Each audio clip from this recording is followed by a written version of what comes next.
ವಿಜ್ಞಾನ ಭಾಗ 1ರ ಪಠ್ಯಪುಸ್ತಕದ 6ನೆಯ ಪಾಠ ಭಾರತದ ಪ್ರಥಮ ಸ್ವಾತಂತ್ರ್ಯ ಸಂಗ್ರಾಮ 1857ರಲ್ಲಿರತಕ್ಕಂಥ ಬಹುಆಯ್ಕೆ ಪ್ರಶ್ನೆ ಮತ್ತು ಉತ್ತರಗಳನ್ನು ನೋಡುವ. ಪ್ರಶ್ನೆ 1. ಬ್ರಿಟಿಷರು ಭಾರತದಲ್ಲಿ ಅಧಿಕಾರ ವಿಸ್ತರಣೆ ಮಾಡುವ ಉದ್ದೇಶದಿಂದ ಜಾರಿಗೆ ತಂದ ನೀತಿಗಳು. ಎ. ಸಹಾಯಕ ಸೈನ್ಯ ಪದ್ಧತಿ. ಬಿ. ದತ್ತು ಮಕ್ಕಳಿಗೆ ಹಕ್ಕಿಲ್ಲ. ಸಿ. ನೀಲಿ ನೀರಿನ ನೀತಿ. ಡಿ. ಎ ಮತ್ತು ಬಿ ಎರಡು. ಸರಿಯಾದ ಉತ್ತರ ಎ ಮತ್ತು ಬಿ ಎರಡು ಅಂತಕ್ಕಂಥದ್ದು. ಡಿ ಆಯ್ಕೆ ಸರಿ ಇದೆ. ಪ್ರಶ್ನೆ 2. ಇಂಗ್ಲೆಂಡ್ನ ಕೈಗಾರಿಕಾ ಕ್ರಾಂತಿಯಿಂದಾಗಿ ವಿಶೇಷವಾಗಿ ಭಾರತದ ಈ ಕೈಗಾರಿಕೆಗಳು ಕ್ಷೀಣಿಸಿದವು. ಎ. ಬಟ್ಟೆ ಮತ್ತು ಉಣ್ಣೆ ಕೈಗಾರಿಕೆಗಳು. ಬಿ. ಕಬ್ಬಿಣ ಮತ್ತು ಉಕ್ಕಿನ ಕೈಗಾರಿಕೆ. ಸಿ. ಸಕ್ಕರೆ ಕೈಗಾರಿಕೆ. ಡಿ. ಕಾಗದ ಕೈಗಾರಿಕೆ. ಸರಿಯಾದ ಉತ್ತರ ಆಯ್ಕೆ ಎ. ಬಟ್ಟೆ ಮತ್ತು ಉಣ್ಣೆ ಕೈಗಾರಿಕೆಗಳು. ಪ್ರಶ್ನೆ 3. ಇನಾಮ್ ಆಯೋಗವನ್ನು ನೇಮಿಸಿದ ಉದ್ದೇಶ. ಎ. ರೈತರ ಸಮಸ್ಯೆಗಳನ್ನು ನಿವಾರಿಸಲು. ಬಿ. ಇನಾಮ್ ಭೂಮಿಯನ್ನು ವಾಪಸ್ ಪಡೆಯಲು. ಸಿ. ಜಮೀನ್ದಾರರ ಶೋಷಣೆಯನ್ನು ತಪ್ಪಿಸಲು. ಡಿ. ಭಾರತೀಯರ ವಿಶ್ವಾಸ ಪಡೆಯಲು.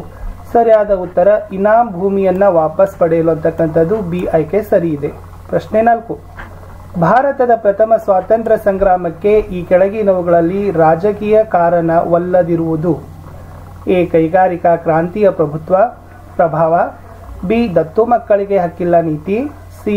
ರಾಜ ಪದವಿಗಳನ್ನು ರದ್ದುಗೊಳಿಸಿದ್ದು. ಡಿ. ಲಕ್ಷಾಂತರ ಸೈನಿಕರು ನಿರುದ್ಯೋಗಿಗಳಾದದ್ದು. ಸರಿಯಾದ ಉತ್ತರ ಕೈಗಾರಿಕಾ ಕ್ರಾಂತಿಯ ಪ್ರಭಾವ, ಏಕೆಂದರೆ ಇದು ಆರ್ಥಿಕ ಕಾರಣ ಆಗ್ತದ. 5ನೇ ಪ್ರಶ್ನೆ.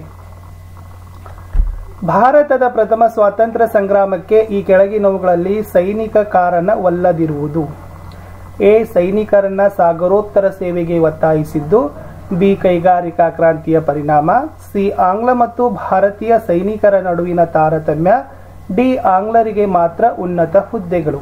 ಇದರಲ್ಲಿ ಸರಿಯಾದ ಆಯ್ಕೆ ಕೈಗಾರಿಕಾ ಕ್ರಾಂತಿಯ ಪರಿಣಾಮ ಅಂತಕ್ಕಂಥದ್ದು ಸರಿ ಇದೆ. ಇದು ಸೈನಿಕ ಕಾರಣ ಅಲ್ಲ, ಆದರೆ ಇದು ಯಾವ ಕಾರಣ ಅನ್ನೋದನ್ನು ಕಮೆಂಟ್ ಅಲ್ಲಿ ಕೊಡಿ. ಪ್ರಶ್ನೆ 6. ಬ್ರಿಟಿಷರು ಭಾರತದ ಸೈನಿಕರಿಗೆ ಪರಿಚಯಿಸಿದ ಹೊಸ ಬಂದೂಕು. A. Royal Enfield. B. AK-47. B. Double barrel. D.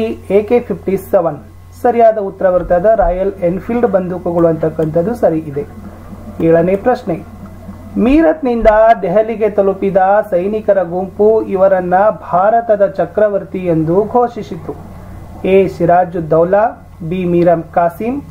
C. Bahadur Shah. D. ಎರಡನೇ ಬಹದ್ದೂರ ಶಾ. ಸರಿಯಾದ ಉತ್ತರ ಎರಡನೇ ಬಹದ್ದೂರ ಶಾ. 8ನೇ ಪ್ರಶ್ನೆ. ಕಾನ್ಪುರದಲ್ಲಿ ಬ್ರಿಟಿಷರ ವಿರುದ್ಧ ಸಿಡಿದೆದ್ದವರು. ಎ. ಎರಡನೇ ಬಹದ್ದೂರ ಶಾ. ಬಿ. ನಾನಾ ಸಾಹೇಬ. ಸಿ. ತಾತ್ಯಾ ಟೋಪೆ. ಡಿ. ಲಕ್ಷ್ಮೀಬಾಯಿ. ಸರಿಯಾದ ಉತ್ತರ ಆಯ್ಕೆ ಬಿ. ನಾನಾ ಸಾಹೇಬ ಅಂತಕ್ಕಂಥದ್ದು ಸರಿ. ಪ್ರಶ್ನೆ 9. ಝಾನ್ಸಿಯಲ್ಲಿ ದಂಗೆಯ ನಾಯಕತ್ವವನ್ನು ವಹಿಸಿದ್ದವರು. A. Mangal Pandey. B. Lakshmibai. C. Nana Saheb. D. Tatya ಟೋಪೆ. ಸರಿಯಾದ ಉತ್ತರ ಇದೆ ಆಯ್ಕೆ ಬಿ. ಲಕ್ಷ್ಮೀಬಾಯಿ ಅಂತಕ್ಕಂಥದ್ದು. 10ನೇ ಪ್ರಶ್ನೆ. ಕಾನ್ಪುರ್ ಬ್ರಿಟಿಷರ ವಶವಾದ ನಂತರ ಝಾನ್ಸಿ ರಾಣಿ ಲಕ್ಷ್ಮೀಬಾಯಿಯ ಸಹಾಯಕ್ಕೆ ಬಂದವರು. ಎ. ಎರಡನೇ Bahadur Shah. B. Lakshmibai. C. Nana Saheb. D. Tatya ಟೋಪೆ. ಸರಿಯಾದ ಉತ್ತರ ಆಯ್ಕೆ ಡಿ. ತಾತ್ಯಾ ಟೋಪೆ. 11ನೇ ಪ್ರಶ್ನೆ. ಈ ನೀತಿಯಿಂದ ಕೆರಳಿದ ಝಾನ್ಸಿ ರಾಣಿ ಲಕ್ಷ್ಮೀಬಾಯಿ ಇಂಗ್ಲಿಷರ ವಿರುದ್ಧ ಯುದ್ಧ ಸಾರಿದರು. ಯಾವುದು ಅನ್ನೋದನ್ನು ತಾವುಗಳು ಹೇಳಬೇಕಿತ್ತು.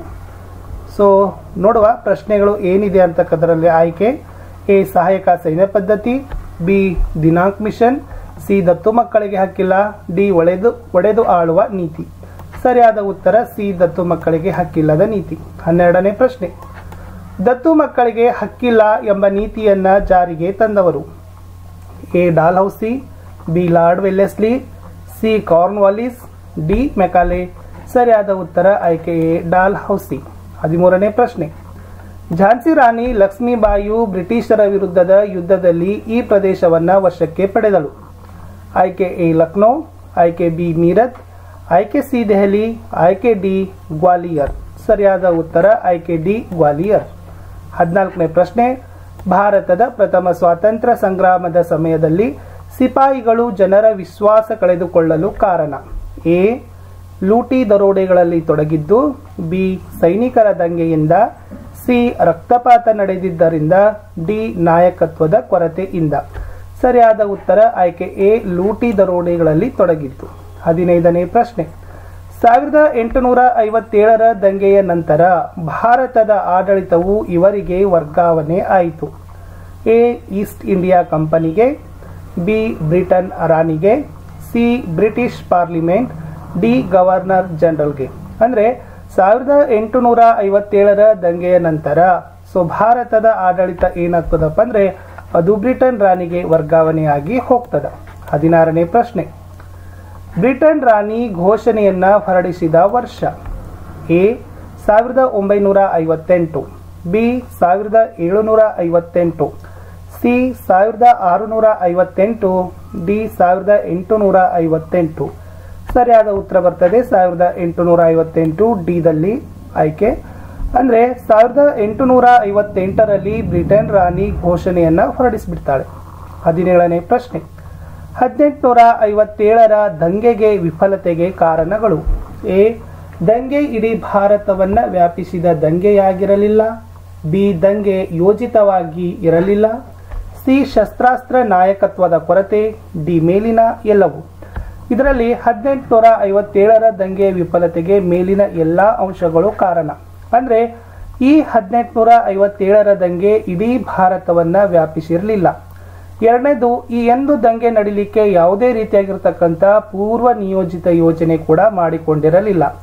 ಮುಂದೆ ಆಧುನಿಕ ಶಸ್ತ್ರಾಸ್ತ್ರಗಳ ಕೊರತೆ ಇತ್ತು. ಯಾವೊಬ್ಬನೂ ಕೂಡ ಈ ದಂಗೆಯ ನಾಯಕತ್ವದ ಕೊರತೆಯನ್ನ ಎದ್ದಕ್ಕೆ ಕಾಣ್ತಾ ಇತ್ತು, ನಾಯಕನ ಸ್ಥಾನವನ್ನ ವಹಿಸಿಕೊಂಡಿರಲಿಲ್ಲ. 18ನೇ ಪ್ರಶ್ನೆಗೆ ಹೋಗೋಣ. 1858ರ ಮಹಾರಾಣಿ ಘೋಷಣೆ ಈ ಕೆಳಗಿನ ಅಂಶಗಳನ್ನ ಒಳಗೊಂಡಿತ್ತು. ಎ ಭಾರತೀಯರಿಗೆ ಸುಭದ್ರ ಸರ್ಕಾರ ನೀಡೋದು, ಬಿ ಕಾನೂನಿನ ಮುಂದೆ ಸಮಾನತೆ, ಸಿ ಭಾರತೀಯರ ಧಾರ್ಮಿಕ ವಿಷಯಗಳಲ್ಲಿ ಹಸ್ತಕ್ಷೇಪ ಮಾಡದೆ ಇರೋದು, ಡಿ ಮೇಲಿನ ಎಲ್ಲವೂ. 1858ರಲ್ಲಿ ಮಹಾರಾಣಿ ಘೋಷಣೆಯನ್ನ ಮಾಡ್ತಾಳೆ. ಅದರಲ್ಲಿ ಇವೆಲ್ಲ ಅಂಶಗಳನ್ನ ಮಹಾರಾಣಿ ಏನ್ ಮಾಡಿದ್ರಪ್ಪ ಅಂದ್ರೆ ಘೋಷಣೆಯಲ್ಲಿ ಬರೆದಿದ್ರು. ಅದು ಭಾರತೀಯರಿಗೆ ಸುಭದ್ರ ಸರ್ಕಾರ ಕೊಡಬೇಕು, ಕಾನೂನಿನ ಮುಂದೆ ಎಲ್ಲರೂ ಸಮಾನರು, ಭಾರತೀಯರ ಧಾರ್ಮಿಕ ವಿಷಯಗಳಲ್ಲಿ ಹಸ್ತಕ್ಷೇಪ ಮಾಡದೇ ಇರತಕ್ಕಂಥ ಅಂಶ ಈ 1858ರ ಮಹಾರಾಣಿಯ ಘೋಷಣೆಯಲ್ಲಿ ಒಳಗೊಂಡಿತ್ತು. 19ನೆಯ ಪ್ರಶ್ನೆ 1857ರ ದಂಗೆಯನ್ನ ಬ್ರಿಟಿಷ್ ಇತಿಹಾಸಕಾರರು ಈ ಹೆಸರಿನಿಂದ ಕರೆದಿದ್ದಾರೆ. ಆಯ್ಕೆ ಇತ್ತು ಎ ಭಾರತದ ಪ್ರಥಮ ಸ್ವಾತಂತ್ರ್ಯ ಸಂಗ್ರಾಮ, ಬಿ ಪ್ರಾಂತ್ಯಗಳ ದಂಗೆ, ಸಿ ಸಿಪಾಯಿ ದಂಗೆ, ಡಿ ಸಾಮಾನ್ಯ ದಂಗೆ. 1857ರ ದಂಗೆಗೆ ಬ್ರಿಟಿಷ್ ಇತಿಹಾಸಕಾರರು ಏನಂತ ಕರೆದಿದ್ದಾರೆ? ಸಿಪಾಯಿ ದಂಗೆ. ಹಾಗಾದ್ರೆ ಭಾರತೀಯ ಇತಿಹಾಸಕಾರರು ಏನು ಕರೆದಿದ್ದಾರೆ ಅನ್ನೋದನ್ನ ಕಮೆಂಟ್ ಅಲ್ಲಿ ಕೊಡಿ. 20ನೇ ಪ್ರಶ್ನೆ ಹಾಗೂ ಕಡೆಯ ಪ್ರಶ್ನೆ ದತ್ತು ಮಕ್ಕಳಿಗೆ ಹಕ್ಕಿಲ್ಲ ಎಂಬ ನೀತಿಯಿಂದ ಬ್ರಿಟಿಷರು ವಶಪಡಿಸಿಕೊಂಡ ಪ್ರದೇಶ. A Satara, B Jaipur, C Jhansi ಮತ್ತು ಉದಯಪುರ, ಡಿ ಮೇಲಿನ ಎಲ್ಲವೂ. ಸರಿಯಾದ ಉತ್ತರ ಇರ್ತದೆ ಆಯ್ಕೆ ಡಿ ಮೇಲಿನ ಎಲ್ಲವೂ. ಅಂದ್ರೆ ಈ ದತ್ತು ಮಕ್ಕಳಿಗೆ ಹಕ್ಕಿಲ್ಲ ನೀತಿಯನ್ನ ಬಳಸಿಕೊಂಡು ಬ್ರಿಟಿಷರು ಭಾರತದ ಪ್ರದೇಶಗಳಾದ ಸತಾರ, ಜೈಪುರ, ಝಾನ್ಸ್ ಮತ್ತು ಉದಯಪುರಗಳನ್ನ ವಶಪಡಿಸಿಕೊಂಡಿದ್ದರು. ಇಷ್ಟಿತ್ತು 10ನೇ ತರಗತಿಯ 6ನೆಯ ಪಾಠ ಭಾರತದ ಪ್ರಥಮ ಸ್ವಾತಂತ್ರ್ಯ ಸಂಗ್ರಾಮ 1857. ದಯಮಾಡಿ ವಿಡಿಯೋನ ಲೈಕ್ ಮಾಡಿ, ಶೇರ್ ಮಾಡಿ ಹಾಗೂ ಫಸ್ಟ್ ಟೈಮ್ ವಾಚ್ ಮಾಡ್ತಿದ್ರೆ ಸಬ್ಸ್ಕ್ರೈಬ್ ಜೊತೆಗೆ ಬೆಲ್ ಐಕಾನ್ ಅನ್ನು ಅವಶ್ಯವಾಗಿ ಒತ್ತಿ. ನನ್ನದೇ ಒಂದು ಟೆಲಿಗ್ರಾಮ್ ಗ್ರೂಪ್ ಅದ ಲಿಂಕ್ ಅನ್ನು ಕೊಟ್ಟಿದ್ದೀನಿ, ಅದಕ್ಕೂ ಕೂಡ ಬಂದು ಜಾಯ್ನ್ ಆಗಿ. ಎಲ್ಲಾ ಪಾಠಗಳ ಕ್ವಶನ್ ಆನ್ಸರ್ಗಳನ್ನ SS ನಲ್ಲಿ ಹಾಕಿದ್ದೀನಿ. ಅದನ್ನ revised syllabus social science question answer ಅಂತ ಒಂದು ಪ್ಲೇಲಿಸ್ಟ್ ಲಿಂಕ್ ಇದೆ, ಅದನ್ನ ಒತ್ತಿ ನೋಡೋದ್ರ ಜೊತೆಗೆ ನಮ್ಮ ಯೂಟ್ಯೂಬ್ ಚಾನಲ್ನಲ್ಲಿ 10ನೇ ತರಗತಿಯ ಎಲ್ಲಾ ಪಾಠಗಳ notes, question answers, FA SA ಎಕ್ಸಾಮ್ನ ಪ್ರಶ್ನೆ ಪತ್ರಿಕೆ ಮತ್ತು ಉತ್ತರ ಪತ್ರಿಕೆಗಳು ಜೊತೆಗೆ ಪಾಸಿಂಗ್ ಪ್ಯಾಕೇಜ್ಗಳಿದಾವ, ಅವುಗಳನ್ನು ನೋಡಿ ಅಂತ ಹೇಳ್ತಾ ಸಿಗ್ತೀನಿ ಇನ್ನೊಂದು ಹೊಸದಾಗಿರ್ತಕ್ಕಂಥ ಅಪ್ಡೇಟೆಡ್ ವಿಡಿಯೋದೊಂದಿಗೆ. ಇಲ್ಲಿಯವರೆಗೆ ವಿಡಿಯೋ ವೀಕ್ಷಿಸಿದ್ದಕ್ಕಾಗಿ ಧನ್ಯವಾದಗಳು. Thank you. ಬಾಯ್.